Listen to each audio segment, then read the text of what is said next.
Educated आदमी का मतलब यह नहीं होता कि आप किसी चीज का ऐसे ही विरोध करें। हम पढ़े लिखे लोग हैं, हम धर्म को नहीं मानते। आप कहते हैं कि हिंदुस्तान के संत वगैरह सबको बेवकूफ बनाते हैं। सर आप कहिए मत इन बातों को। सेंस ऑफ इंक्वायरी, एक मंत्र मैं आपको देता हूं, वो मंत्र आप अपनी डायरी में लिख लीजिए, उसे फॉलो करिए।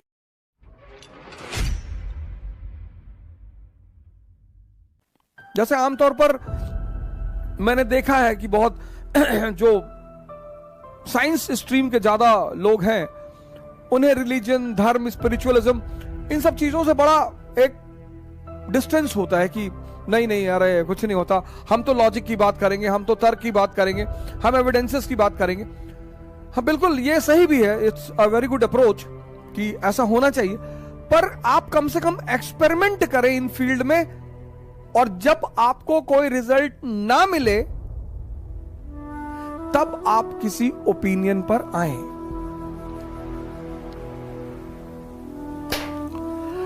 सर एजुकेटेड आदमी का मतलब यह नहीं होता कि आप किसी चीज का ऐसे ही विरोध करें।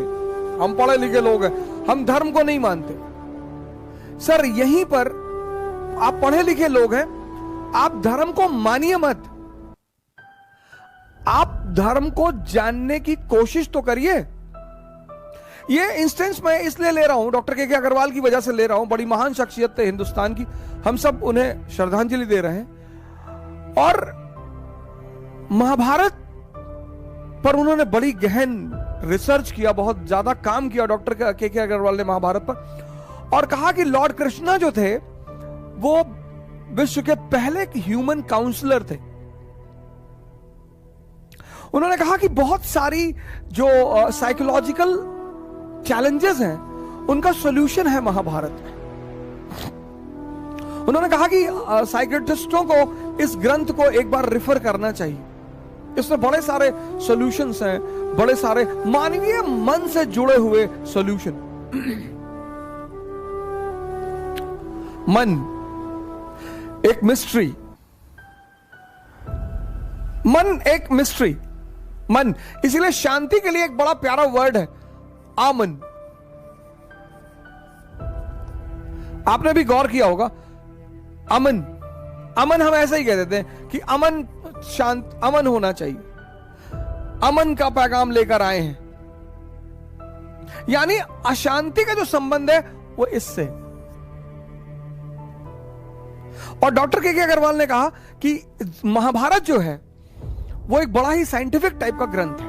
मेरा कहना यह है कि एजुकेशन का मतलब सिर्फ विरोध नहीं होता, एजुकेशन का मतलब होता है the spirit of inquiry. Spiritualism है।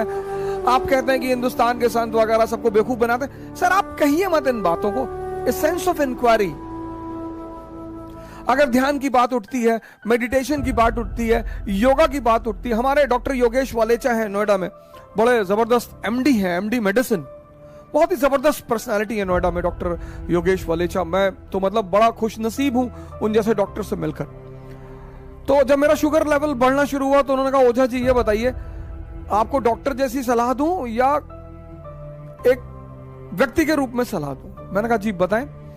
तो मुझे थोड़ी सी सॉर्कोडोसिस की प्रॉब्लम हो गई थी, तो उन्होंने स्टेरॉइड देना शुरू किया, स्टेरॉइड से शुगर लेवल बढ़ना शुरू हुआ। तो कहा एक सिंपल सी बड़ी बात है कि आप एक्सरसाइज बढ़ा दीजिए। मैंने कहा सर योगा तो मैं करता हूं। बोले yoga is a very good thing, yoga is a very good thing, but हम योगा को एक्सरसाइज नहीं मानते। तो आप योगा भी करिए और एक्सरसाइज भी करिए, और ज्यादा करिए, मेडिसिन को एंटर मत करने दीजिए। और एक मंत्र मैं आपको देता हूं, वो मंत्र आप अपनी डायरी में लिख लीजिए, उसे फॉलो करिए। No exercise, no rich food. और सर वो मंत्र इतना काम कर रहा है, इतना काम कर रहा है कि मैं आपको क्या बताऊं। उन्होंने ये नहीं कहा no exercise no food, no no no, उन्होंने कहा no exercise no rich food. जैसे आप कहीं जा रहे हैं, आप एक्सरसाइज नहीं कर पा रहे हैं, आप दौड़ नहीं पा रहे हैं, जॉगिंग नहीं कर पा रहे, तो उन्होंने कहा ठीक है हम एक्सरसाइज नहीं करेंगे तो हम रिच फूड भी नहीं खाएंगे। एजुकेशन आपके अंदर जो चीज डेवलप करती है ना, वह है सेंस ऑफ इंक्वायरी, मन। जिन्होंने अपने वश में कर लिया वो महावीर हो गए। अब हम जब महावीर कहते हैं तो हमें सिर्फ जैन मुनि महावीर की याद आती है। महावीर मतलब हर वो आदमी जिसने अपने मन को अपने कब्जे में कर लिया है। हम हनुमान जी को महावीर कहते हैं। हनुमान चालीसा इसीलिए पढ़ने पर जोर दिया जाता है कि साहब आप देखो क्या साइंस है उसकी एक एक लाइन इतनी साइंटिफिक है कि अगर उसे इंक्वायरी करने की कोशिश की जाए तो मेरे ख्याल से 99% प्रॉब्लम अपने आप खत्म हो जाएगी। जय हिंद।